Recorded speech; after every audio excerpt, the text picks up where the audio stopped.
Uniform civil code સમાનતા તરફનું ઐતિહાસિક પગલું છે કે પછી રાજકીય ચાલ?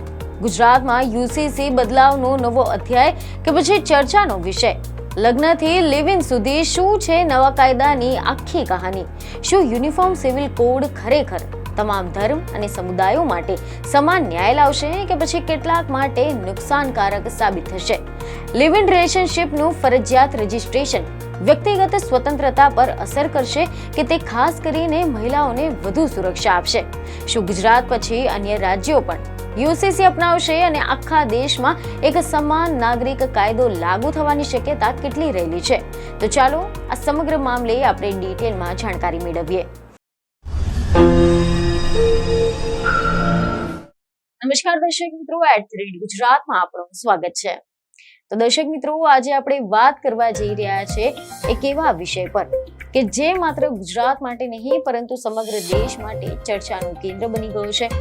એક એવો વિષય કે જે કાયદો, સમાજ, સંસ્કૃતિ, પરંપરા અને રાજકારણ બધાને સ્પર્શે છે અને એ છે યુનિફોર્મ સિવિલ કોડ એટલે કે યુસીસી. ગુજરાત વિધાનસભામાં આ બિલ પસાર થતા જ અનેક પ્રશ્નો ઉભા થઈ ગયા છે. શું આ સાચે જ સમાનતા તરફનું ઐતિહાસિક પગલું છે કે પછી કોઈ રાજકીય ચાલ છે? કોને લાગુ પડશે અને કોને નહીં? ખાસ કરીને લિવ ઇન રિલેશનશિપ જેવા આધુનિક સંબંધો માટે શું નિયમો બનાવવામાં આવ્યા છે?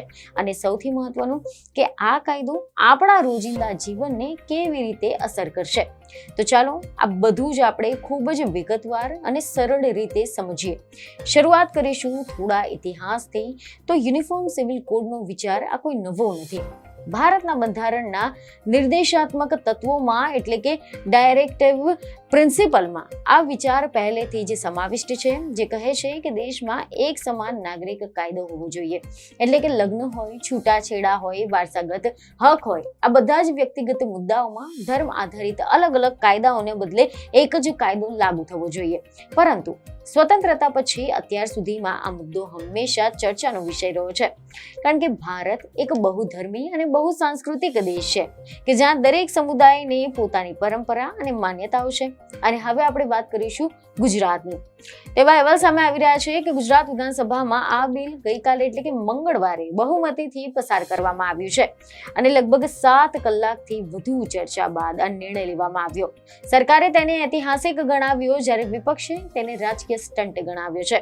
પરંતુ આ બધાથી આના ઉપર હવે આપણે એક સમજીશું કે આ બિલમાં એવું તો શું છે. તો સૌથી પહેલા આ કાયદો કોને લાગુ પડશે નહીં, તો મીડિયા અહેવાલ અનુસાર એવી માહિતી સામે આવી રહી છે કે આ બિલમાં સ્પષ્ટ રીતે જણાવવામાં આવ્યું છે કે અનુસૂચિત જાતિ, આદિજાતિના જે લોકો છે એટલે કે એસટી સમુદાયને આ કાયદો લાગુ નહીં પડે. બંધારણની કલમ 342 અને 366 ખંડ 25 હેઠળ આનામાં આવતા તમામ આદિવાસી સમુદાયો આમાંથી બાકાત રાખવામાં આવ્યા છે. આના ઉપરાંત જે સમુદાયો માટે બંધારણના ભાગ 21 હેઠળ વિશેષ પરંપરાગત અધિકારો છે તેઓ પણ આ કાયદાથી બહાર રહેશે.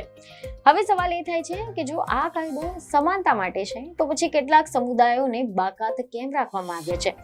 આ જ મુદ્દે વિપક્ષે પણ સવાલો ઉઠાવ્યા છે. પરંતુ એવા અહેવાલો સામે આવી રહ્યા છે કે સરકારનું કહેવું છે કે આદિવાસી સંસ્કૃતિ અને પરંપરાને સુરક્ષિત રાખવા માટે આ જરૂરી પગલું લેવામાં આવ્યું છે. હવે આપણે વાત કરીશું કે આ બિલના મુખ્ય મુદ્દાઓની. તો સૌથી મહત્વપૂર્ણ બાબત છે લગ્નનું ફરજિયાત રજિસ્ટ્રેશન. હવે કોઈ પણ ધર્મ કે પરંપરા પ્રમાણે લગ્ન કરો, પરંતુ તેની સરકારી નોંધણી કરાવવી ફરજિયાત રહેશે અને જો નોંધણી નહીં કરાવો તો દંડ અને સજા બંને થઈ શકે છે. આનો મુખ્ય ઉદ્દેશ એટલો છે કે બળજબરીથી કે પછી છેતરપિંડીથી થતા લગ્નોને રોકી શકાય, તેમજ મહિલાઓના અધિકારોને સુરક્ષિત રાખી શકાય. હવે વાત કરીએ છૂટાછેડાની. તો અત્યાર સુધી અલગ અલગ ધર્મોમાં છૂટાછેડા માટે અલગ નિયમો હતા, પરંતુ હવે બધા માટે એક સરખા નિયમો રહેશે.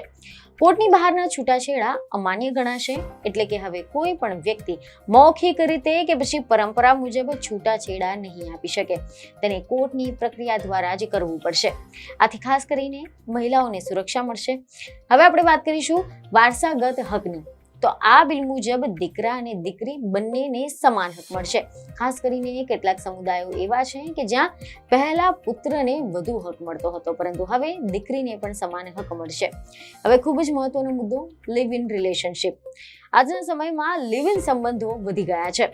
પરંતુ અત્યાર સુધીમાં તેના માટે કોઈ પણ સ્પષ્ટ કાયદો ન હતો. પરંતુ હવે આ બિલમાં તેના માટે પણ નિયમો બનાવવામાં આવ્યા છે. લિવ ઇન સંબંધોમાં રહેતા દરેક કપલને તેમની નોંધણી કરાવવી ફરજિયાત રહેશે. જો કોઈ વ્યક્તિ 1 મહિનાથી વધુ સમય સુધી લિવ ઇન સંબંધમાં રહે છે અને નોંધણી ન કરાવે તો તેને 3 મહિના સુધીની સજા અથવા તો દંડ પણ થઈ શકે છે. આના ઉપરાંત જો કોઈ વ્યક્તિ બળજબરીથી કે પછી છેતરપિંડીથી લિવ ઇન સંબંધોમાં આવે છે તો તેને 5 વર્ષ સુધીની સજા થઈ શકે છે. જોગવાઈ એ પણ છે કે લિવ ઇન સંબંધમાંથી જન્મેલું બાળક કાયદેસર ગણાશે, એટલે કે તેને તમામ અધિકારો મળશે.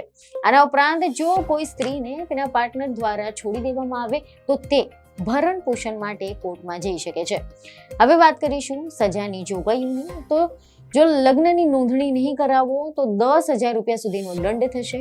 બળજબરીથી લગ્ન કરાવવાના કેસમાં 7 વર્ષ સુધીની સજા થઈ શકે છે. 1 થી વધુ લગ્ન કરવાના કેસમાં કડક સજા થશે. છૂટાછેડા પછી નોંધણી ફરજિયાત છે અને કોર્ટની બહારના જેટલા પણ છૂટાછેડા કરવાના છે તેને 3 વર્ષ સુધીની સજા થઈ શકે છે. તો હવે પ્રશ્ન એ થાય છે કે આ કાયદો શું ખરેખર સમાજમાં કોઈ બદલાવ લાવશે? તો આ અંગે એવા અહેવાલ સામે આવી રહ્યા છે કે મુખ્યમંત્રી ભૂપેન્દ્ર પટેલે આ બિલ વિશે જણાવ્યું હતું કે સમાન નાગરિક સંહિતાના અમલના લીધે રાજ્યમાં લગ્ન, છૂટાછેડા, વારસાગત મિલકત અને દત્તક જેવા જેટલા પણ મુદ્દા છે આ બધા જ તમામ ધર્મો અને સમુદાયો માટે સમાન કાયદાકીય માળખું અમલમાં આવશે. તમામ ધર્મ અને જ્ઞાતિની મહિલાઓને સમાન અધિકારો મળે તે સુનિશ્ચિત થશે, જેથી કરીને તેમના સન્માન અને સુરક્ષાની સ્થિતિ વધુ સુદૃઢ બનશે. તો બીજી તરફ વિપક્ષનું કહેવું છે કે આ કાયદો ઉતાવળમાં લાવવામાં આવ્યો છે. તેમાં ઘણા બધા મુદ્દાઓ પર ચર્ચા થવી જોઈતી હતી. તેમણે આરોપ લગાવ્યો છે કે ભાજપ સરકાર વિધાનસભાની ચૂંટણીને ધ્યાનમાં રાખીને આ બિલ લાવી છે. તેમનું કહેવું છે કે યુસીસી સમિતિનો રિપોર્ટ ગૃહમાં પેશ નહોતો કરવામાં આવ્યો અને ધારાસભ્યો દ્વારા તેના પર કોઈ પણ ચર્ચા કરવામાં નહોતી આવી. આ બિલને રાજનીતિના લાભ માટે લાવવામાં આવ્યું છે, જેમાં કેટલાક સમુદાયને તેમાંથી બહાર રાખવાના કારણે સમાનતાના સિદ્ધાંત પર પણ સવાલો ઉઠી રહ્યા છે. કોંગ્રેસે એમ પણ કહ્યું કે આખા દેશમાં આ પ્રકારના કાયદા બનાવવા માટેના અધિકાર એ સંસદનો છે અને ત્યારે જ આ બિલ ગુજરાત વિધાનસભામાં કેમ લાવવામાં આવ્યું. તો બીજી તરફ આમ આદમી પાર્ટીએ પણ આ બિલનો વિરોધ કર્યો હતો. તેમણે આરોપ લગાવ્યો છે કે ભાજપ દંડાના સહારે દેશ ચલાવવા માંગે છે. આમ આદમી પાર્ટીના ધારાસભ્ય ચેતર વસાવાએ કહ્યું કે ભાજપ રાષ્ટ્રીય સ્વયંસેવક સંઘના દબાણના કારણે યુસીસી મુદ્દે ઉતાવળ કરે છે. ચૂંટણીના કારણે આદિવાસી સમાજને તેમાંથી બહાર રાખવામાં આવ્યો છે, પરંતુ ભવિષ્યમાં તેનો પણ સમાવેશ થઈ શકે છે. લઘુમતી સમુદાયને ઠેસ પહોંચાડીને પોતાની રાષ્ટ્રવિધિતા સાબિત કરવાનો આ પ્રયાસ કરવામાં આવી રહ્યો છે. આની સાથે જ ચેતર વસાવાએ એવો સવાલ કર્યો કે શું યુસીસી લાવવાથી વાસ્તવમાં સામાજિક સમરસતા આવશે અને રાષ્ટ્રીય ભાવના મજબૂત થશે?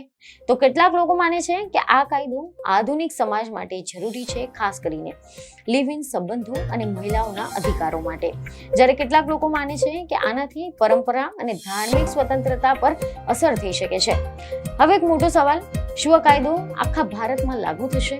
હાલમાં તો આ માત્ર રાજ્ય કક્ષાનો કાયદો છે, પરંતુ ભવિષ્યમાં કેન્દ્ર સરકાર પણ આ દિશામાં પગલાં લઈ શકે છે. ઉત્તરાખંડ પછી ગુજરાત બીજું રાજ્ય છે કે જ્યાં આ કાયદો લાવવામાં આવ્યો છે, એટલે કે આ એક ટ્રેન્ડ બની શકે છે. તો હવે અંતમાં આપણે એ વિચારીએ કે શું આ કાયદો ખરેખર સમાનતા લાવશે કે પછી નવા વિવાદો ઊભા કરશે? જવાબ સમય આપશે, પરંતુ એક વાત ચોક્કસ છે કે આ કાયદો આપણા સમાજમાં મોટા ફેરફારો લાવશે અને દરેક નાગરિક માટે તેને સમજવું ખૂબ જ જરૂરી છે.